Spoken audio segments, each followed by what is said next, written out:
வணக்கம். கூட்டணி பேச வரும் அமித்ஷா, அன்புமணியை கட்சி தலைவர் பதவியிலிருந்து நீக்கிய ராமதாஸை மிரட்டும் அன்புமணி ஆதரவாளர்கள். பாமகவில் என்ன நடக்கிறது? இதை பத்தி தான் இந்த நிகழ்ச்சியில் நம்ம பேச இருக்கிறோம். இது குறித்து பேசுறதுக்காக திரு கரிகாலன் அவர்கள் நம்மோடு இணைந்துள்ளார். வாருங்கள், அவரோட பேசுவோம். வணக்கம். வணக்கம் அரவிந்த். ராமதாஸ் அவர்கள் அன்புமணியை கட்சி தலைவர் பதவியிலிருந்து நீக்கி இருக்கிறாரு. தன்னையே தலைவராக அறிவிச்சிருக்கிறாரு. அன்புமணியை செயல் தலைவர் அப்படின்ற ஒரு பதவி நகர்த்தி இருக்கிறாரு. ஏன் இந்த மாற்றம்? நீங்க இதை பத்தி என்ன நினைக்கிறீங்க? அதாவது மாற்றம், முன்னேற்றம், அன்புமணி அப்படின்னு சொன்னாங்களா இல்லையா? ஆமா, 2016 சொன்னாங்க. அந்த மாற்றம் தான் இன்றைக்கு நடந்திருக்கிறது பாமகவிற்கு. முன்னேற்றம்லாம் ஒன்றும் இல்லை, பின்னேற்றம் தான்.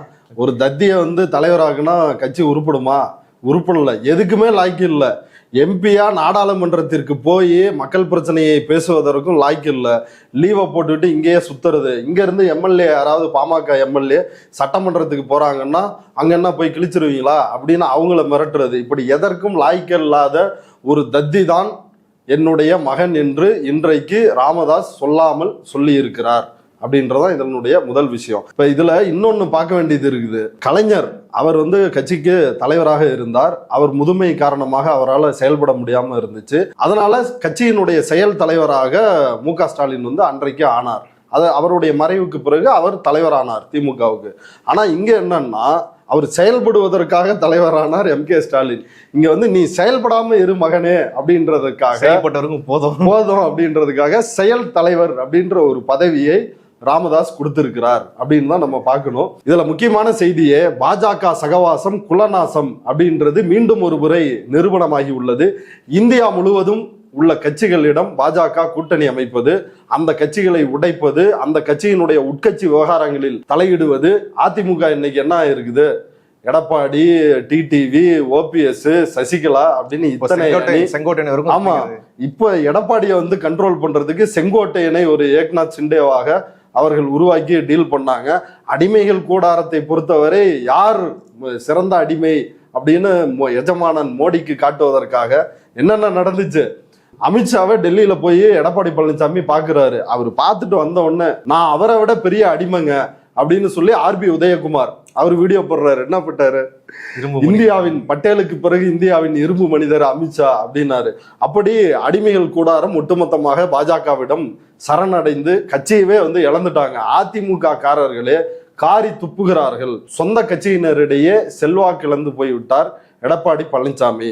இன்னொரு புறம் பாமகவுக்கும் இன்றைக்கு அதுதான் நடக்குது. பாமக பாஜக கூட்டணி அப்படின்றத கடந்த 2024 தேர்தலில் உறுதிப்படுத்தியது அன்புமணி ராமதாஸ். ஏன்னா அவர் தான் கூட்டணி பேச்சுவார்த்தை நடத்தினார். அவர் தலைவர் பொறுப்புல இருந்ததுனால அதை செஞ்சார். இன்னொரு புறம் ராமதாஸ் என்ன செஞ்சார்னா, அதிமுகவோட பேசினாரு. தைலாபுரம் தோட்டத்தில் விடிய விடிய சொன்னாங்க, விடிஞ்சா அறிவிப்பு வந்துருங்க, அதிமுக கூட்டணியில் பாமக இணைகிறது, இறுதியாகிவிட்டது அப்படின்னு எல்லா ஊடகங்களையும் செய்தி வந்துச்சு. ஆனா காலையில என்ன நடந்துச்சு? நாங்கள் பாஜகவோடு தான் கூட்டணி அமைக்கிறோம், 2026 பாஜகவோடு சேர்ந்து ஆட்சியையும் அமைப்போம் அப்படின்னு அன்புமணி ராமதாஸ் பேட்டி கொடுத்தார். ராமதாஸை பார்த்த அண்ணாமலை அந்த சந்திப்பின் பொழுது, ஐயா உங்க வாழ்க்கை வரலாறு ஒரு படமா எடுக்கணுங்க ஐயா, எடுத்து இந்த மக்களுக்கு காட்டணுங்க ஐயா அப்படின்னு எல்லாம் சொன்னாரு. அந்த வாழ்க்கை வரலாறு படம் எடுத்தால் எப்படி பாஜகவோடு சேர்ந்து ஒட்டுமொத்தமாக தன்னுடைய கட்சியை சவக்குழிக்குள் ராமதாஸ் புதைத்து கொண்டார் அப்படின்ற காட்சிகளும் அதில் இடம்பெற போகிறது அப்படின்றது முக்கியமான செய்தி. இப்ப அன்புமணி ராமதாஸினுடைய பதவி காலம் அப்படின்றது 7வது மாதத்தோட முடிவடைகிறது. இன்னும் 3 மாசம் தான் இருக்குது அவருடைய ராஜ்யசபா எம்பி பதவி. அதுவே அதிமுகவால் அவருக்கு கிடைத்த பதவி. இப்ப பதவி பறிபோகிறது அப்படின்ற நிலைமையில மீண்டும் அவர் ராஜ்யசபா எம்பியா செலக்ட் ஆகணும்னு நினைக்கிறாரு. இன்னொரு புறம் அவருக்கான சிபிஐ கேஸ், உத்தரப்பிரதேசத்தில் மருத்துவக் கல்லூரிக்கான ஒப்புதல் கொடுத்ததுல மிகப்பெரிய அளவுல ஊழல் நடந்திருக்கு அப்படின்ற குற்றச்சாட்டின் அடிப்படையில் அவர் மேல சிபிஐ வழக்கு நடந்துட்டு இருக்குது. அப்ப சிபிஐ வழக்கு ஒரு புறம், காலியாகின்ற பதவியை மீண்டும் பெறுவதற்கான இந்த 2 முயற்சிகளில் அவர் ஈடுபட்டு இருக்கிறாரு அன்புமணி ராமதாஸ். அதனால பாமகவை பாஜகவினுடைய ஒரு கிளையாக மாற்றுகின்ற வேலையை அவர் தொடர்ச்சியா செஞ்சுட்டு வர்றாரு. 2022 பாமகவினுடைய தலைவராக அன்புமணி ராமதாஸ் ஆகுறாரு. கிட்டத்தட்ட 3 ஆண்டுகள் கூட நிறைவடையல. இப்பதான் 2025 4வது மாசம் போயிட்டு இருக்குது. 3 ஆண்டுகள் கூட நிறைவடையாத சூழலில் அவருடைய பதவி பறிக்கப்பட்டிருக்கிறது. காரணம் என்னவென்றால் பாமகவை பாஜகவினுடைய ஒரு கிளையாக அன்புமணி மாற்றுகிறார். அவருக்கு வந்து கொள்கை தெரியல, கோட்பாடு தெரியல, அதுக்காக வந்து ராமதாஸ் கொள்கை கோட்பாடோட இயங்குறாரு அப்படின்னு சொல்லல. ஒப்பீட்டளவில் ராமதாஸினுடைய கருத்து இவர் வந்து வேஸ்ட் அப்படின்ற முடிவிற்கு வந்து இதை செஞ்சிருக்கிறாரு. ராமதாஸ் இன்னைக்குதான் இதை தெரிஞ்சிருக்கிறாரு. ஆனா பலரும் அன்றைக்கே இது வந்து ஒரு வெத்துவேட்டு, ஒரு டம்மி பீஸு அப்படின்றத எல்லாருமே சொல்லிட்டாங்க. இப்ப அதன் அடிப்படையில் தான் இவர் இன்னைக்கு அமித்ஷா கூட்டணி பேச வர்றாரு. இப்போ கூட்டணி பேச வந்தா உடனடியா நைட்டோட நைட்டா பேசி முடிக்க போறாங்க. 2 நாள் இங்க தங்க இருக்கிறதா சொல்றாங்க. அது இங்க கிண்டியில தான் அவர் தங்க போறாரு. அதிமுகவினர் கூட்டணியை இறுதி செய்ய போறாங்க. அதே போல பாமகவும் இறுதி செய்ய போகுது. இவர் வந்து நேரில் அமித்ஷாவை சந்திக்க இருக்கிறார் அப்படின்ற ஒரு தகவல் இருந்துச்சு. இப்ப இதற்கிடையில் தான் நம்மளுடைய சோர்ஸ் வந்து என்ன சொல்றாங்கன்னா, அன்புமணி கிட்ட ராமதாஸ் வந்து பேசியிருக்கிறாரு, நீ சந்திக்க போகக்கூடாது அப்படின்னு. நான் தான் வந்து கூட்டணியை பேசுவேன். ஏற்கனவே நடந்த பாமகவினுடைய பொதுக்குழு அதுல சொன்னாரு, திமுகவை வந்து வீழ்த்த வேண்டும், யாரோடு கூட்டணி அப்படின்றத நான் தான் முடிவு செய்வேன் அப்படின்னாரு. அதே போல இளைஞரணி தலைவராக முகுந்தன் பரசுராமனை நியமனம் செய்தார். தன்னுடைய மகள்வழி பேரனான முகுந்தன் பரசுராமனை நியமனம் செய்யறாரு. மேடையிலேயே அன்புமணி ராமதாஸ் கடுமையான எதிர்ப்பு தெரிவிக்கிறாரு. ஏன்னா இந்த பிரச்சனை இன்னைக்கு தொடங்கல, அன்னைக்கே தொடங்கிருச்சு. கடுமையான எதிர்ப்பை தெரிவிக்கிறாரு. அவன் எனக்கு உதவியா, அவன்லாம் இன்னைக்குதான் வந்தான், அவனை போய் பதவிக்கு போட்டிருக்கீங்க அப்படின்னு சொல்லி கடுப்பானாரு. பனையூர்ல வந்து தனியா ஆபீஸ் போடுறேன், என்னை இனி பாக்குறவங்க பனையூருக்கு வந்து பாருங்க அப்படின்னு அன்றைக்கே ஒரு தனி ட்ராக் எடுத்தாரு. பொதுக்குழு நடந்துட்டு இருக்கிறப்ப இவர் எந்திரிச்சு வெளியேறினாரு. இப்ப நான் சொல்றதான் சட்டம், நான் வைக்கிறதான் சட்டம், முடிஞ்சா கேளு இல்லைன்னா கிளம்பு அப்படின்னாரு. இப்படியான சூழலில் ராமதாஸ் பின்வாங்குவார், அன்புமணி கோச்சிட்டு வெளில வந்தாரு, பின்வாங்குவார்னு எதிர்பார்த்தாங்க. ஆனால் ராமதாஸ் பின்வாங்கவில்லை. முகுந்தன் பரசுராமனை இளைஞரணி தலைவரா போட்டதுதான் அப்படின்ற நிலைப்பாட்டில் ஏற்கனவே இருந்தாரு. இப்ப இந்த சூழலில் தான் தன்னுடைய பேச்சை அன்புமணி கேட்கறது இல்ல. அதனால நாம் கட்சியினுடைய தலைவர் பொறுப்பை எடுத்துக்கொண்டால் நமக்கு தான் முழு அதிகாரம் இருக்குது அப்படின்னு இவர் தலைவர் பொறுப்பை நானே எடுத்துக்கிறேன் அப்படின்னு வந்து அவரே சார்ஜ் எடுத்துக்கிட்டாரு. அதுலேயும் வந்து கட்சிக்குள், ஏன்னா அன்புமணியால் நியமிக்கப்பட்டவர்கள் தான் பல அணிகளிலும் இருப்பார்கள்.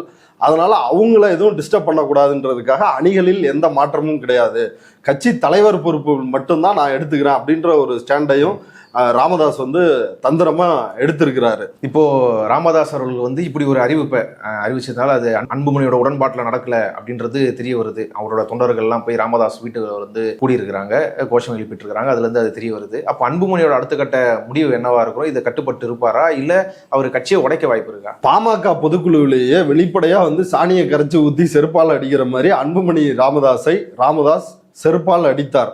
நீ பிடிக்கலாம் கிளம்பிட்டே இரு, இது ஏன் கட்சி அப்படின்னு சொன்னார். அப்பயாவது இவருக்கு ரோசம் வருமா, இவர் வந்து கட்சியை 2ஆக உடைப்பாரா அப்படின்னு எல்லா ஊடகங்களும் கட்சி 2ஆக உடைய போகிறது பாமக அப்படின்லாம் வந்து பேசினாங்க. ஆனா மறுநாள் என்ன நடந்துச்சு?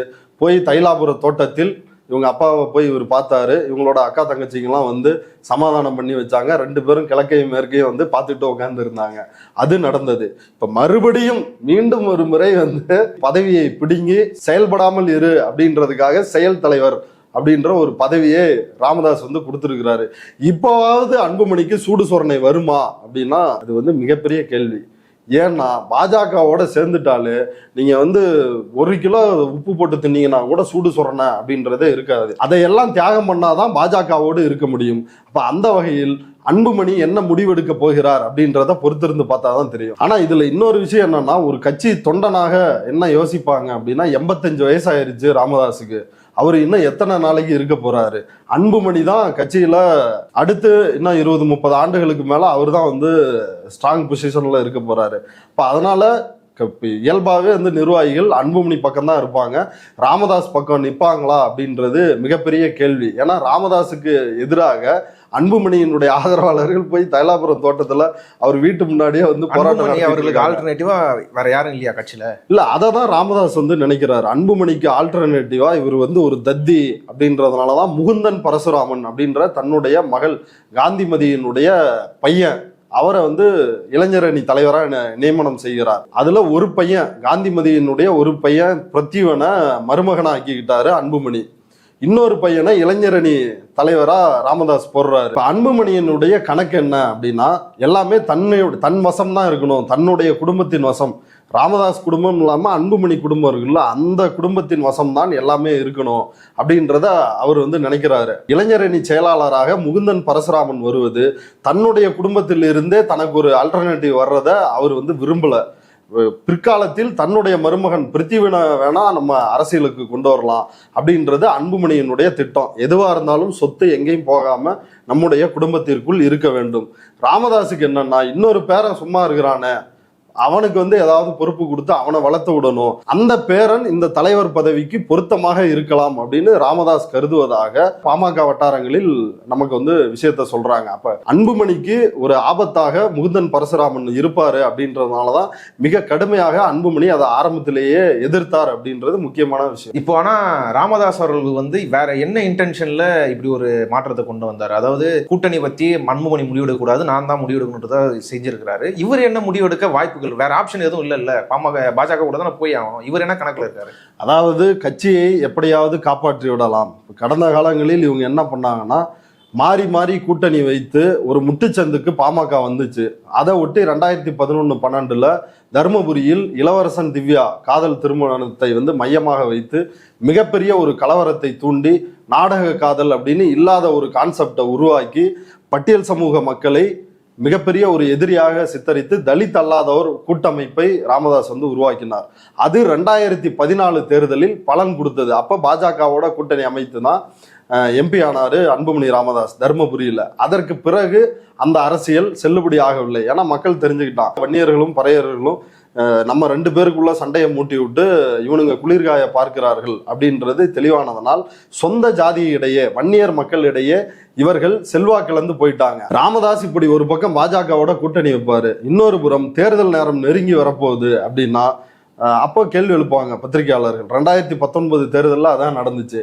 பாஜகவினுடைய ஆட்சி எப்படி இருந்துச்சு, எவ்வளவு அவங்களுக்கு மார்க் போடுவீங்க அப்படின்னு கேட்டதுக்கு 0க்கு கீழே ஏதாவது ஒரு நம்பர் இருந்தா சொல்லுங்க, அதுதான் அவங்களுக்கான மார்க்கு அப்படின்னு ராமதாஸ் பேசினாரு. சரி, பாஜக கூட்டணியில இருந்து வெளில வர போறாரு போல அப்படின்னு எல்லாரும் எதிர்பார்த்தா 2019 தேர்தலில் பாஜக கூட்டணியில இருந்தாங்க. அன்றைக்கும் வந்து அன்புமணி ராமதாஸ் தோல்வியை தழுவினார். அதற்கு பிறகு 2024 தேர்தலில் பாஜகவோடு கூட்டணி வைத்தார்கள். அதுலயும் வந்து தோல்வியை தழுவினார்கள். இதுல முக்கியமான விஷயமே இவர்களுடைய அரசியல். இவங்க கையில் எடுத்த மாறி மாறி கூட்டணி வச்சு மக்களிடம் செல்வாக்கு இழந்து போன சூழலில் நாடக காதல் அப்படின்ற ஒரு அரசியலை கையில் எடுத்து இவங்க எப்படியாவது செல்வாக்கை மீட்டிக் கொள்ளலாம் அப்படின்னு நினைச்சாங்க. அது நடைபெறவில்லை. ஆனா இன்னொரு புறம் தொடர்ந்து இவங்க வந்து சாதி வரி ஊட்டி அதன் மூலமாக திரட்டி கொள்ளலாம் அப்படின்னு நினைச்சாங்க. அதுவும் நடக்கல. ராமதாஸ் வந்து சத்திரியன் அப்படின்லாம் பேசி பார்த்தாரு, எதுவுமே நடக்கல.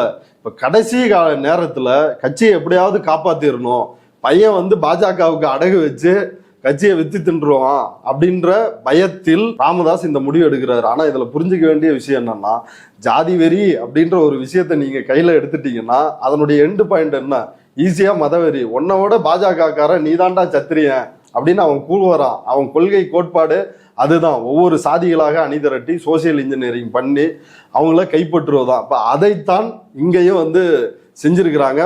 ராமதாஸ் என்னதான் இப்படி ஒரு முடிவெடுத்து பையனை நீக்கி அதிகாரத்திற்கு வந்து எல்லாம் செஞ்சாலும் பாமகவை சவக்குழிக்குள் இருந்து யாராலும் மீண்டும் உயிர் பெற்று எழுப்பிவிட முடியாது. அவ்வளவுதான். அந்த குழியே அவர் தான் தோணுனது. தன்னுடைய சந்தர்ப்பவாத தன்னுடைய ஜாதி வெறி அரசியலால் மிகப்பெரிய குழி தோண்டி படுத்திருக்கிறாரு. இப்ப அன்புமணி வந்து அந்த குழிக்கு மண்ணள்ளி போட்டு மொத்த கதையும் முடிக்க போறாரு. பாமக கட்சி சார்ந்தவங்களே வந்து பாஜக கூட தான் கூட்டணி விரும்புவாங்கன்றீங்களா? ஆமா, அப்படிதான் விரும்புவாங்க. அப்படி கன்வின்ஸ் ஆயிட்டாங்க. யாருமே வந்து ஒரு பெயரளவிற்காவது ராமதாஸ் வந்து சமூக நீதி அப்படிம்பாரு, பல விஷயங்களை வந்து பேசுவாரு. இப்ப இங்க பாருங்களேன், தமிழ்நாட்டுல வக்ஃபு சட்ட திருத்தத்துக்கு எதிராக தமிழ்நாடு சட்டமன்றத்தில் தீர்மானம் கொண்டு வரும் பொழுது அதற்கு ஆதரவாக வாக்களிக்கிறாங்க. நீட்டு தொடர்பான அனைத்து கட்சி கூட்டத்திலையும் ஆதரவாக போய் பாமக பங்கேற்கிறது. இது இவர்களுடைய அரசியல் நிலைப்பாடா இருக்குது. ஆனா கட்சி தொண்டர்கள் நிர்வாகிகள் அவங்க முழுக்க முழுக்க பாஜகவினுடைய அரசியலுக்கு மோடி தான் சரி, மோடி தான் கரெக்ட் அப்படின்னு அந்த பாதையில் இவர் ஏற்கனவே அறிக்கை விட்டாங்க. இளைஞர்கள் பாஜகவுக்கு போகக்கூடாது, பாமகவுக்கு வாங்க வன்னிய இளைஞர்கள் இப்ப ஏற்கனவே போயிட்டாங்கன்றது. ஆமா, அந்த அளவுக்கு அறிக்கை விட்டாரு. அப்படிப்பட்ட ஒரு சூழல்ல தான் இன்னைக்கு வந்து பாமக இருக்கிறது. ராமதாஸை பொறுத்த வரைக்கும் வேற அவருக்கு பெரிய ஆப்ஷன்லாம் இல்லை. அவர் திமுகவை வீழ்த்துவோம் அப்படின்னு பொதுக்குழுவில் அறிவிச்சாரு. இப்ப அவர் எந்த கூட்டணிக்கு போக முடியும்? ஒண்ணு பாஜகவோட இருக்கணும், இன்னொன்னு அதிமுகவோட இருக்கணும். ரெண்டுமே இன்றைய அதிமுகவும் பாஜக கூட்டணிக்கு தான் வந்து சேர போறாங்க. அப்ப இவருக்கு வேற எந்த ஆப்ஷனும் இல்லை. இவர் பாஜக கூட தான் இருப்பாரு. இதுல ஒரு அடிப்படையான சிக்கல் அப்படின்றது என்ன அப்படின்னா, இவங்க ஏற்கனவே என்டிஏ கூட்டணியில வந்து இருக்கிறாங்க.